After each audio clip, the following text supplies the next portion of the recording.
super close to getting a nuclear weapon. Yeah. And it's interesting that this has now been going on for a couple days. The White House is pissed at Tulsi. Tulsi's Yes. pissed at the White House. And I guess she said, we're on the same page. But No, you're a not. couple days ago, but she hasn't said anything else. Yeah. Which makes me think that she's like, no, this is what I believe, and I'm sticking to it. Yeah, Tulsi had to testify in March where she talked about the intelligence community's assessment, which is that the Supreme Leader has not made a decision to pursue a nuclear weapon. They paused on that in 2003.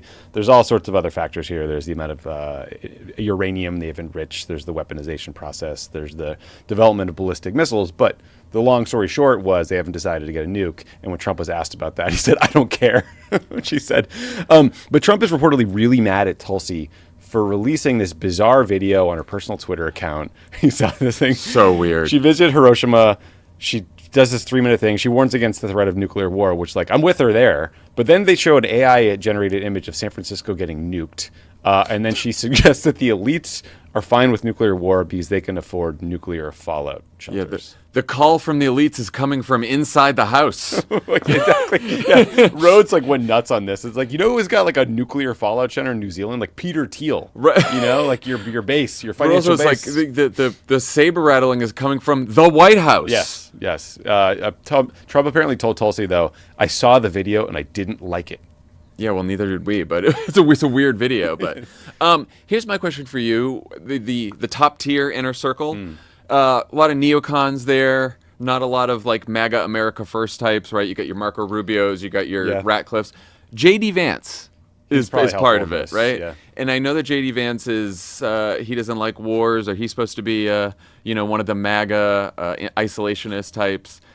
I wonder if that's going to have any effect, or if he's just anything for his pal Donald Trump. Yeah, it's a really good question. I mean, we got a bit of a window into his role in the policy process during the Signalgate chats when we got to read that, where he was basically like telling the kind of principal level advisors that he didn't like going to war with the Houthis, but it didn't seem like he had really made the case to Trump directly, or at least it didn't matter because he was being ignored. Well, then he did another 50-part thread on Twitter about how he's like, let me tell you how it looks from the inside, everyone. Hello, tweeps.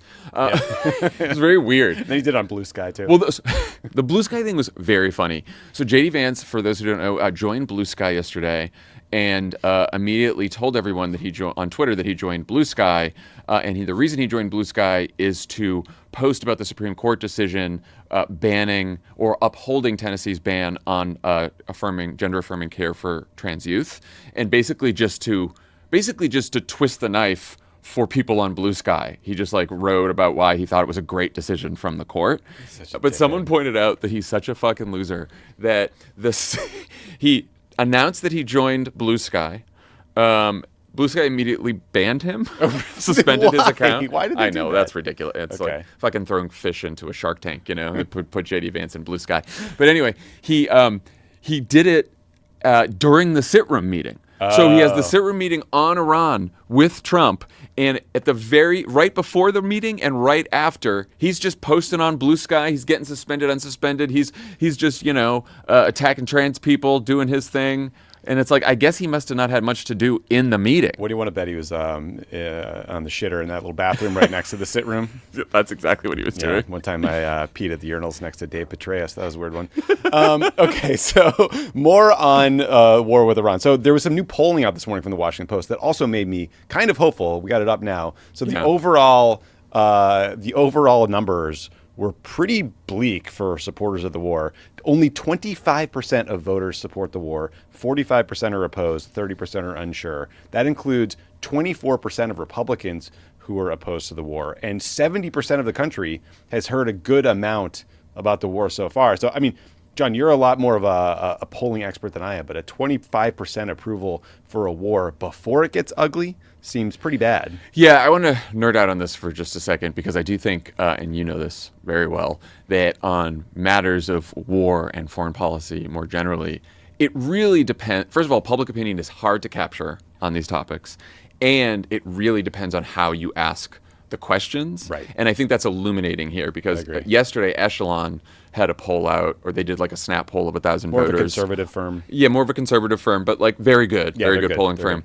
And the way they asked it is, they gave people two choices. One, Iran developing nuclear weapons would be an existential threat to the U.S. and its allies and justifies U.S. involvement supporting Israel. And then the other one was Iran developing a nuclear weapon is concerning, but not worth the U.S. getting involved in another Middle Eastern war. And that was 53% support helping Israel, 34% oppose helping Israel. But there is a difference in asking, like, U.S. involvement supporting Israel and the Washington Post story that you're seeing on the screen, which is a U.S. strike. Mm-hmm. And as you get closer to a question that says, like, this is going to be U.S. forces getting involved, this is going to be airstrikes, voters don't know the second or third order effects of what happens if we try to launch a strike against the nuclear program, and it either goes wrong or it goes well, and then Iran retaliates. Like, people just don't know these things. So I do think you have to take, like, public opinion with a grain of salt, and even the polls saying that people support it, it's easy to support, a nuclear weapon, Iran with a nuclear weapon is bad, right? Like, you're going to get that, and if we could just, snap our fingers and it could go away, would you support that? Yes, of course. Yeah, and it also, like, the way Echelon pulled it, it buys into the Netanyahu frame, which is that Iran was on the cusp of getting a nuclear weapon, which is just not the case. Yes. The other thing that's made me hopeful is that opposition to the war is growing among some really prominent Trump supporters. We've talked about people like Matt Gaetz, Marjorie Taylor Greene, Tucker Carlson, Steve Bannon, all being, like, vocally opposed to the war. But it's not just kind of like the professional political class.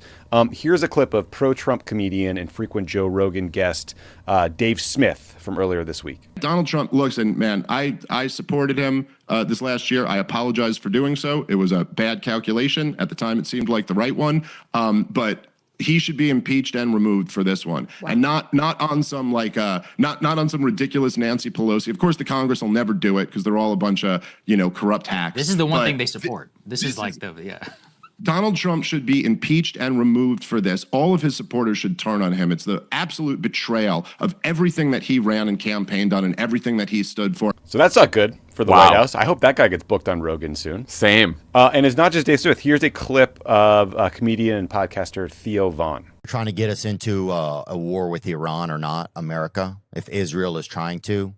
I don't trust the Israel leader at all. I don't believe anything that guy says. And I don't think that